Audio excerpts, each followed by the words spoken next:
Siema, tu Wahacz. Ciekawy samochód elektryczny, chociaż nie przeznaczony dla każdego, wchodzi na polski rynek. Konkretnie mam na myśli kompaktowego SUV-a Leapmotor B10. Na premierowych jazdach miałem okazję spędzić z nim trochę czasu. Zapraszam na pierwsze wrażenia. B10 dołącza do gamy modelowej Leapmotor, na którą składa się mały model T03 oraz większy C10, a bohater tego filmu ma 451 cm długości i 187 cm szerokości i kosztuje od 119 900 zł za wersję Live Pro z akumulatorami 56,2 kWh oraz silnikiem 218 koni mechanicznych z napędem na tył. Później mamy 125 300 zł za Live Pro Max o powiększonej baterii 67,1 kWh, a na szczycie cennika za 131 600 zł jest prezentowany egzemplarz Design Pro Max, też z lepszym układem napędowym i zarazem wyposażeniem. Ceny te uwzględniają premierowy rabat, normalnie będą 5 i 8 tysięcy złotych wyższe. W podstawie otrzymuje się rozsądne wyposażenie, bo są światła LED, panoramiczny dach, ekran 14,6 cala w kabinie, kamery 360 stopni wraz z czujnikami parkowania, czy komplet asystentów bezpieczeństwa. Pro Max wprowadza elektrykę fotela kierowcy, podgrzewane i wentylowane siedzenia, lepsze audio, czy tapicerkę z ekoskóry, więc rzeczy, za które można rozważyć dopłatę, ale bez których da się żyć i podstawa jest już wystarczająca jak dla mnie i to jest właśnie ciekawe w Leapmotorze B10, bo uwzględniając dopłaty dostajemy dobrze wyposażonego elektryka za mniej niż 100 tysięcy złotych, który na dodatek nie jest małym, typowo miejskim modelem.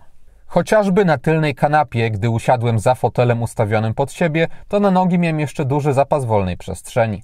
Nad głową, nawet pomimo obecności panoramicznego dachu, też miałem lekki margines i to nie do tafli szkła, a do podsufitki, zatem naprawdę ok. Jeszcze warto dopowiedzieć, że dach wyposażony jest w materiałową roletę sterowaną elektrycznie. W bagażniku do dyspozycji dostaje się 430 litrów z regularnymi kształtami i dosyć wąskim otworem załadunkowym, no ale wciąż jego pojemność zdecydowanie nie jest symboliczna. Po złożeniu siedzeń max co można uzyskać to 1700 litrów. Sterowanie roletą dachu odbywa się przy pomocy ekranu w kabinie i to jest z kolei przykład tego, dlaczego Leapmotor B10 nie jest dla każdego. Niska cena samochodu wzięła się chociażby z eliminacji w nim większości fizycznych elementów sterujących i przeniesieniu ich obsługi do ekranu środkowego.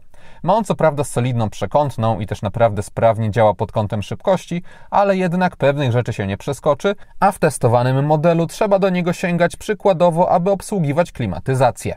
Mamy tam także w menu na wysuwanej belce ikonkę do wspominanej rolety, na dachu nie ma do niej przełącznika, ale także z tego poziomu obsługiwać można wyłącznie lusterka, po wybraniu odpowiedniej pozycji reguluje się je przyciskami na kierownicy. Tak samo światła w ten sposób się obsługuje, no ogólnie, jeśli ktoś nie lubi tego typu rozwiązań, to może mieć z Leapmotorem problem. Jeździłem wcześniej samochodami innych producentów, gdzie zastosowano podobne podejście i da się z tym oczywiście żyć i nie jest to według mnie coś dyskwalifikującego, ale zdecydowanie warto brać to pod uwagę, bo na tych uproszczeniach cierpi ergonomię. Też jeśli ktoś nie jest fanem nowych technologii, nie będzie pewnie przychylnie patrzył na eliminację tradycyjnego kluczyka i zastąpienie go kartą przykładaną do lusterka, a później umieszczaną na tunelu środkowym, aby móc odjechać, albo brakiem tradycyjnego startera. Kartę obejść można parując samochód z aplikacją na smartfona. Odnośnie ekranu warto jeszcze wspomnieć, że ma rozsądnie zaprojektowany interfejs, więc dostęp do różnych ustawień nie jest przekombinowany. Aktualnie B10 nie obsługuje niestety Android Auto i Apple CarPlay, ale wraz z aktualizacją programowania w styczniu 2026 ma się to zmienić. Najbardziej tradycyjnie samochód wygląda na kierownicy, bo tam mamy dwie rolki z możliwością wychylania, zatem pełniące w pewnym stopniu funkcję krzyżaków, chociażby do sterowania audio, a także kilka przycisków. Łatwo można to wszystko wyczuć pod palcami, a komputer na elektronicznym zestawie wskaźników 8,8 cala jest prosty, można wyłącznie żonglować kilkoma podstawowymi informacjami dotyczącymi jazdy, ale wszystko co najważniejsze jest. Wnętrze, abstrahując od obsługi, jest moim zdaniem naprawdę przyjemne dla oka. W niektórych bardziej eksponowanych miejscach mamy twarde tworzywa, ale wykonane z wysokiej jakości materiałów. Też design pasa przed pasażerem czy tunelu środkowego na mnie zrobił pozytywne wrażenie i patrząc na to, jak prezentuje się kabina Leapmotor B10, wydaje się on odczuwalnie droższy niż jest w rzeczywistości. Samochodem przejechałem tylko kilkadziesiąt kilometrów, ale oferowaną moc czuję się podczas przyspieszania i czy to w mieście, czy podczas kawałka pokonanego na drodze ekspresowej nie potrzebowałem więcej do sprawnej jazdy, a też auto fajnie żwawo reaguje na wciskanie gazu. Zasięg według WLTP to 361 albo 434 km w zależności od rozmiaru akumulatorów. W egzemplarzu testowym komputer prognozował około 400 km przy kilkunastu stopniach na plusie.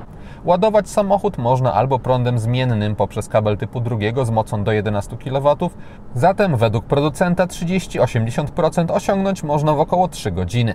Z kolei ładowanie prądem stałym poprzez CCS to moc maksymalna 168 kW i mniej niż 20 minut, aby uzupełnić energię w takim samym stopniu, to znaczy od 30 do 80%. Zatem są to parametry, z którymi spokojnie można traktować Leapmotora B10 jako auto bardziej uniwersalne, a nie tylko do kręcenia się po mieście. Przy czym jego układ kierowniczy lepiej radzi sobie moim zdaniem przy niskich prędkościach, bo jest on mocno wspomagany, dzięki czemu manewrując gdzieś można uzyskać przyjemną żwawość reakcji, ale jadąc szybciej mogłoby się więcej ociężałości pojawiać dla zwiększenia pewności prowadzenia. Jednak musiałbym dłużej się przejechać, aby wydać ostateczny werdykt, jak wpływa to na wrażenia z podróży. W każdym razie Leapmotor B10 może być ciekawą propozycją w gronie tańszych elektryków, bo z racji na swoje gabaryty, wyposażenie i układ elektryczny, jego cena już bez dopłat nie wydaje się wysoka, a przy uwzględnieniu programu Nasze Auto jest jeszcze bardziej atrakcyjne. Dodatkowo Leapmotor może wywodzi się z Chin, ale zarazem współpracuje z grupą Stellantis, co dla części osób może go uczynić mniej egzotyczną marką i bardziej długoterminowo pewną, chociażby w kwestii obsługi serwisowej. Kwestią problematyczną jest tutaj sposób obsługi i każdy zainteresowany tym samochodem powinien poważnie przemyśleć, czy chociażby grzebanie po menu, aby włączyć światła przeciwmgłowe albo dostroić położenie lusterek jest akceptowalne, czy też nie. Bo coś takiego nie jest dla każdego, ale jak wspominałem, da się z tym żyć. Poza tym Leapmotor B10 zrobił na mnie pozytywne pierwsze wrażenie. I to wszystko, co o nim przygotowałem. Dziękuję za uwagę i mam nadzieję, że ten krótki test się podobał. Jeśli tak było, zachęcam do dania mu łapki w górę, będzie mi z tego powodu bardzo miło. A jeśli ktoś nie ma, to zapraszam również do subskrypcji kanału, ponieważ kolejne materiały na Wahacz TV pojawią się już wkrótce. Na razie!